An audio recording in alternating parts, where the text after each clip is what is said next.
Hi, my name is Wendy Eaton, and I'm coming to you from outside Emma Smith Bideman's last home here in Nauvoo, Illinois. In just a few minutes, I'll show you close to what she would have seen looking out her bedroom window there in the corner towards the end of her life. Been thinking a lot about Emma these last couple months, as Nauvoo's been a very different experience this spring than previous years that I've lived here.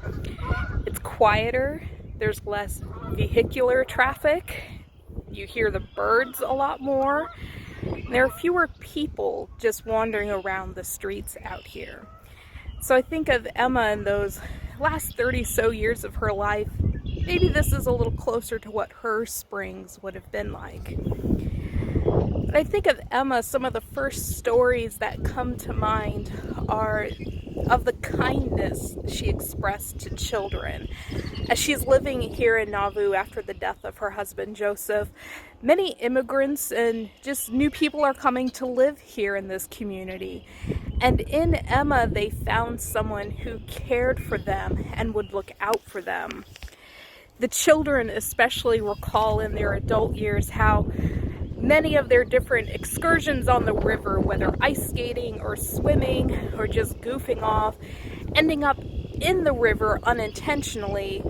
And they knew that they could go to Emma's house to dry off, get warm, maybe get some dry clothes.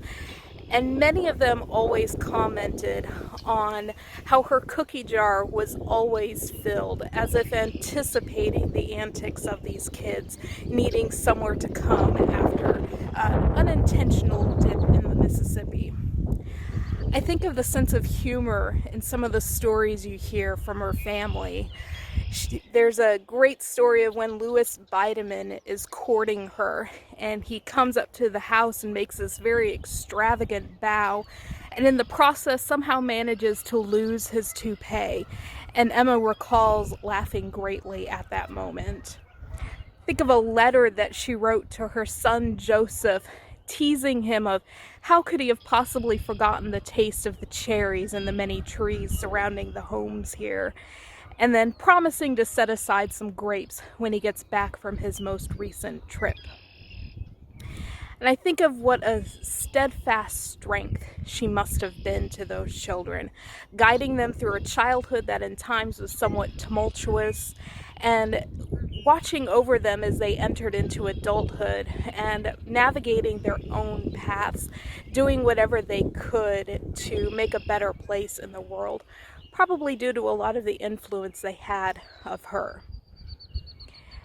I'd like to close our devotion tonight, not only giving you a view of the Mississippi, but reading a prayer attributed to Saint Brendan.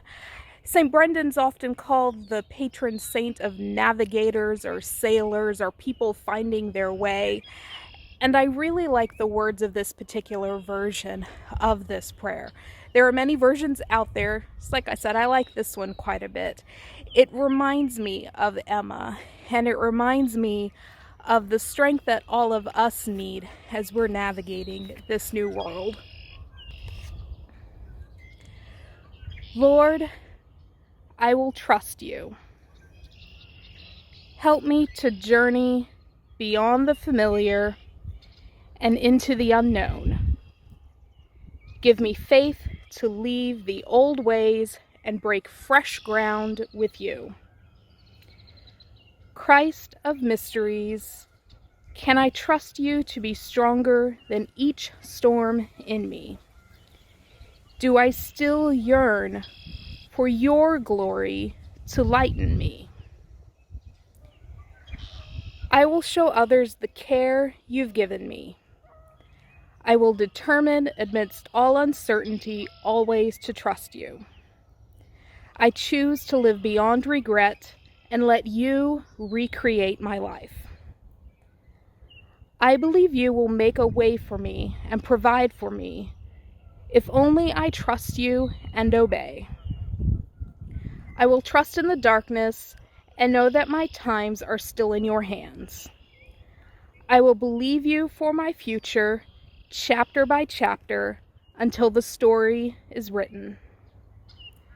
Focus my mind and my heart upon you, my attention always on you without alteration. Strengthen me with your blessing and appoint to me the task. Teach me to live with eternity in view. Tune my spirit to the music of heaven. Feed me and somehow make my obedience count for you. Amen.